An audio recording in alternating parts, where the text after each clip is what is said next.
Papasok pa lang ng Barangay Bonbonon sa Iligan City, mamamangha ka na sa tanawin rito.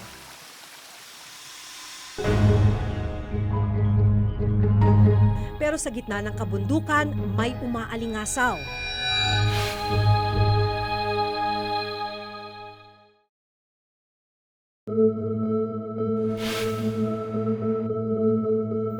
Sa bahaging ito ng Iligan City, natagpuan ng Reporter's Notebook ang gabundok na basurang ito. Dito'y tinatapon ng basura ng buong Iligan City.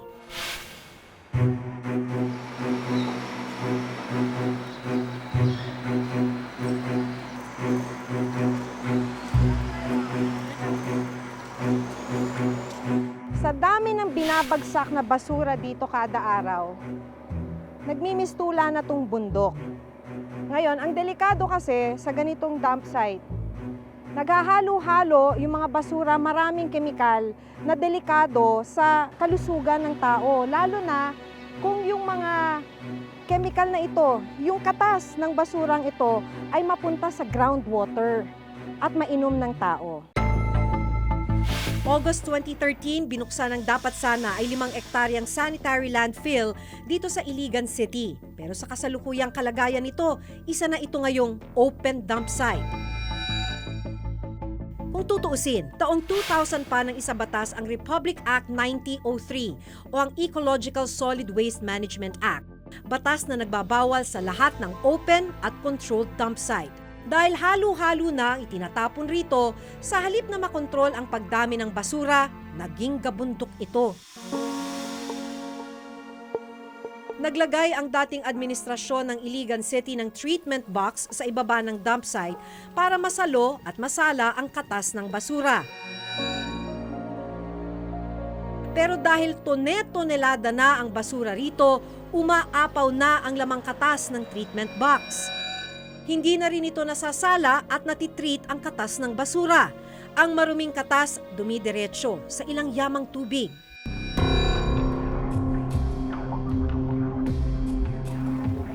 Yang itim na tubig na yan, katas yan ng basura na galing dun sa open dump site na yon. Untreated, itong itim na tubig na ito ay umaapaw hanggang sa may sapa sa baba ng bundok na to. Sa isang pag-aaral ng Asian Development Bank o ADB noong 2004, iba't ibang nakalalasong kemikal at hard metal gaya ng lead at arsenic ang naiipon mula sa leachate o katas ng basura. Iba na yung amoy ng tubig ng sapang ito dahil sa katas mula sa basura. Kung titignan nyo nga nangingitim na yung tubig ng sapa. Ang paghahalo ng maruming katas ng basura sa ilog at sapa, inirereklamo ng mga residente ng Bonbonon, gaya ni Datu Manong Buslan.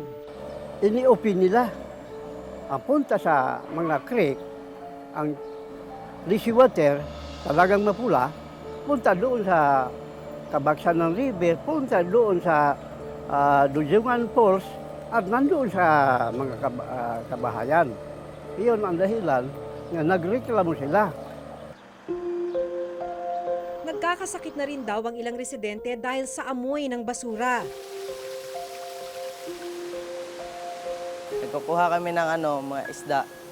Tapos nakikita namin na ito pala ang agos ng basura dito pala pupunta sa ilog.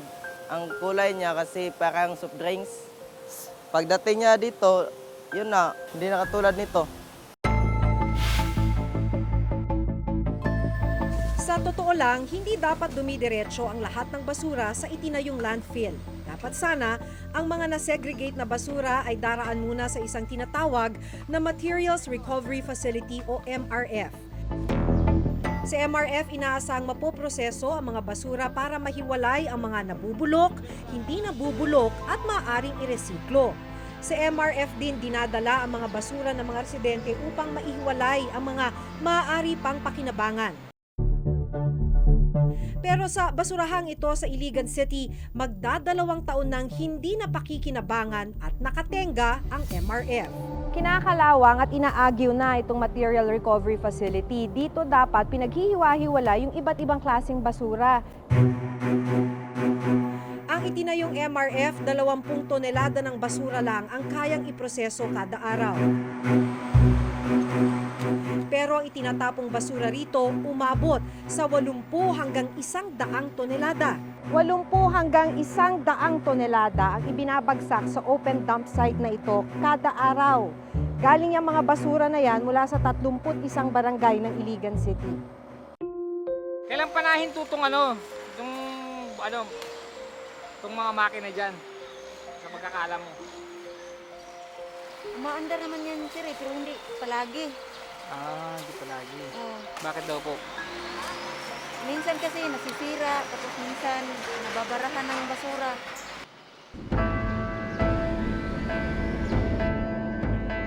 Under capacity yung tawag nito, yung machine na kumakain sa basura. Ang nangyayari, when they would fit on the machine, hindi makakain yung ng basura. So it would conk out. Pag conk out nila, they stop the operation.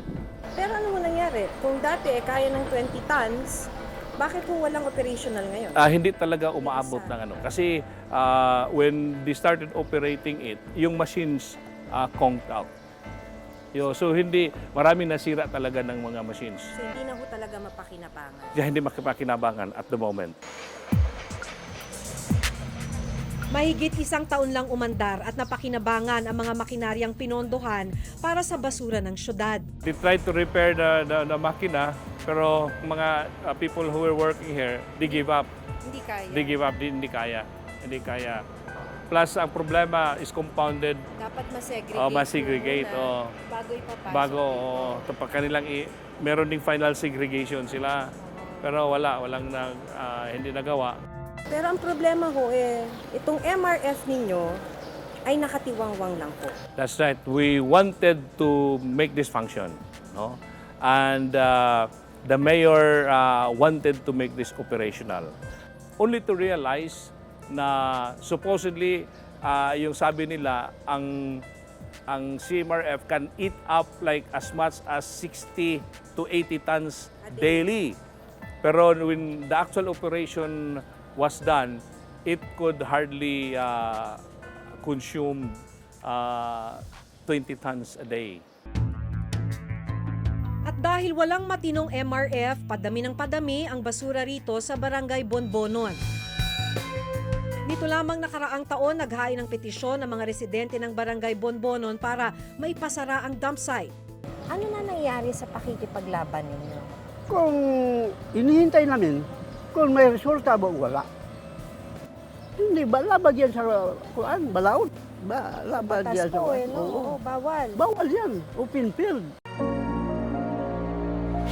Medyo matagal naman na may open dump site.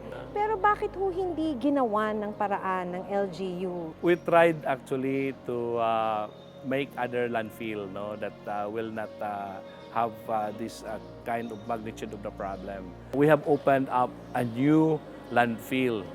But as I said, politics is at work and the mayor had been stopped.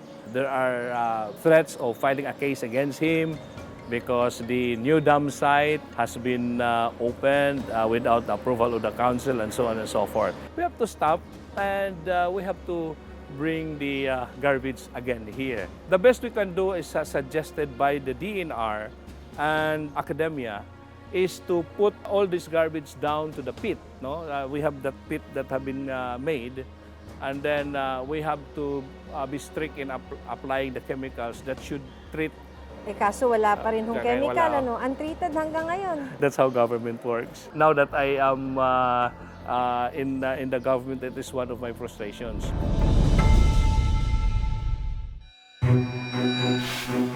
Nito lamang January 2017, sinabi ng Department of Environment and Natural Resources na plano nilang ipasara ang dalawa sa pinakamalaking tapunan ng basura sa bansa, ang Inayawan Landfill sa Cebu at ang Payatas Landfill sa Quezon City.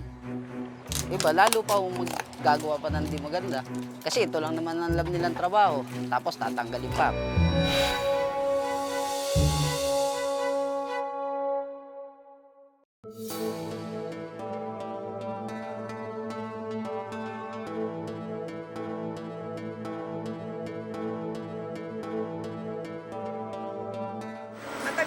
sa batas ang Solid Waste Management Act. Yung pinagbabawal yung ganitong klaseng bagsakan ng basura. Pero hindi ito maayos na ipapatupad dahil hanggang sa ngayon, marami pa ring lugar sa ating bansa ang ganito ang tambakan ng basura. Ayon sa report na ginawa ng Environmental Management Bureau o EMB, aabot ng mahigit 500 ang open dump sites sa buong bansa. Ayon pa sa report, nasa mahigit 80 sanitary landfill lang ang napakikinabangan sa kasalukuyan. Pero maging ang ilang sanitary landfill, may mga problema rin.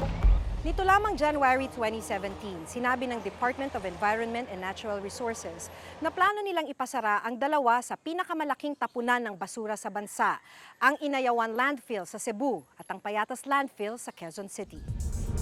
Taong 2015 nang huli naming mapuntahan ang Payatas Landfill. Pero gaya ng landfill sa Iligan City, ang sinundan naming dump truck na ito, halo-halo na ang lamang basura. Hanggang sa makarating sa Payatas Landfill, walang segregation na naganap. Kaya mistulang isang malaking open dump site ang Payatas. Ang bundok ng basura na ito ay basura pa lamang ng Quezon City. 1,259 tons ng basura kada araw na naipon simula noong 2010. At sa lagay na ito, ikalawa pa lamang ang Quezon City sa pinakamaraming basura na naproproduce sa buong Metro Manila kada araw. Ang problema, dahil sa lumalawak na espasyo para sa basura sa Payatas, naapektuhan na raw ang mga residente ng Barangay Payatas kung saan nakatayo ang tapunan ng basura. Ang kwento ng mga residente dito, yung bundok ng basura na yan, dati, puro kabahayan. So sa estimate nila, nasa 1,000 na or mahigit sa 1,000 pamilya na yung napaalis para lamang dito sa tambakan ng basura ito. Ayon sa DENR, nakababahala raw ang katas ng basura mula sa Payatas dump site na dumidiretso sa ilang yamang tubig. Actually, we really do not know the reason, but there were allegations that it may be contaminating the La Mesa watershed. But based on a study also conducted, the wastewater or the leachate flowing from the dump is not really going to the La Mesa dam because the elevation of the La Mesa dam is higher than the landfill. So maybe that's one of the reasons why they would want the Payatas landfill to be closed. The position really of the city is we are closing Payatas soon as we have already completed the closure plan that we have submitted. And besides, it is really due for closure already in the next 2 or 3 years. Marami talagang dito. Unang-una yung mga iba, lalo pa kung maggagawa pa ng di maganda. Kasi ito lang naman ang alam nilang trabaho. Tapos tatanggalin pa. Kung tatanggalin, dapat may alternatibong pagkakakitaan. Para sa akin talaga, malaking kawalan din kahit paano. Dahil dito, madali ang kita. Dahil hindi ka nalalayo, dyan lang eh. Kasi kagaya namin nagja-jumper, tapos medyo namimili kami ng konting kalakal, medyo apektado talaga, medyo mahihirapan. So since na may lifespan pa na more 2.5 years ang Quezon City, yung Payatas Sanitary Landfill, I think they have enough time to prepare. Mag-prepare, kailangan ng preparation kasi dahil kung ura-urada mo na pinasara, problema kung saan magtatapon, di ho ba?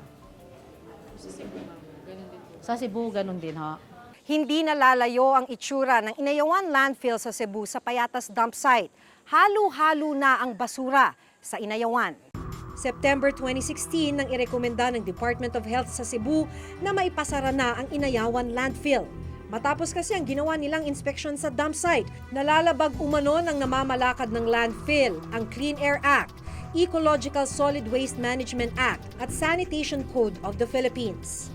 Ang city is accepting the decisions. Nag-divert na kami ng disposal namin ngayon. Nag-order sila nga we will submit a monthly monitoring para sa closure and rehabilitation namin.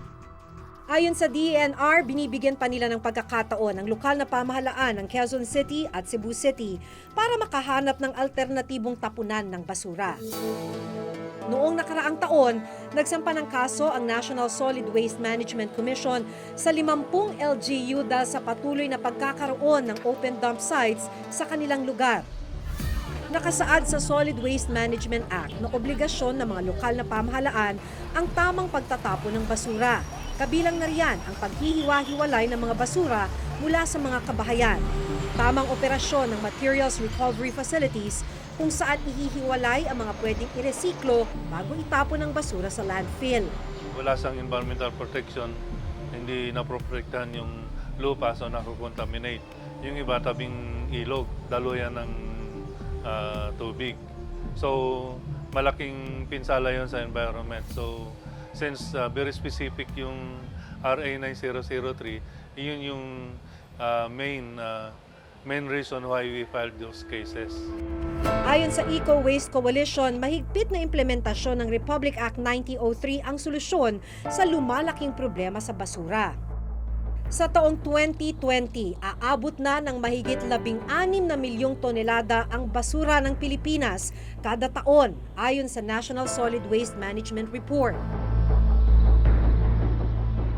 Ang nakababahala, nasa 27% lang ng mga lokal na pamahalaan ang sumusunod sa Solid Waste Management Act. Yun yung laging problema ng local government units. Kung ilalabas na halo-halo, ibig sabihin, lahat ng 40,000 tons per day, lumalabas yun, hahakutin, malaking pera ang naubos ng gobyerno doon. Samantalang may pagkakataon ng bawat mamamayan na huwag nang ilabas yung kalahati nun. At least yung kalahati nun ay dadalhin sa recycling facility or sa composting. So malaking bagay yun. Kung kalahati ng 40,000, that's 20,000 tons. If you can convert that into organic fertilizer, marami pang matutulungan na agricultural land. Yung 40,000 tons, kung itatapon mo lahat yun, yung area requirement niya ay parang isang kasing laki ng tatayuan ng isang mall. So ganun kadami.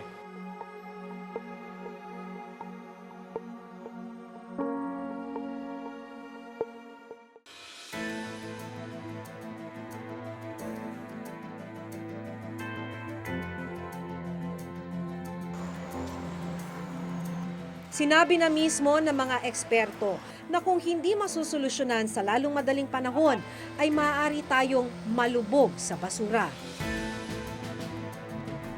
Maaring hindi na rin kayanin ng mga landfill ang basurang itinatapon sa mga ito sa darating na taon. Kaya hindi dapat ipagwalang bahala ang lumalalang sitwasyon ng basura sa bansa. Isa itong lumang problema na naghahanap ng panibagong solusyon. Hanggang sa susunod na Huwebes, ako si Maki Pulido at ito ang bagong dekada ng Reporter's Notebook.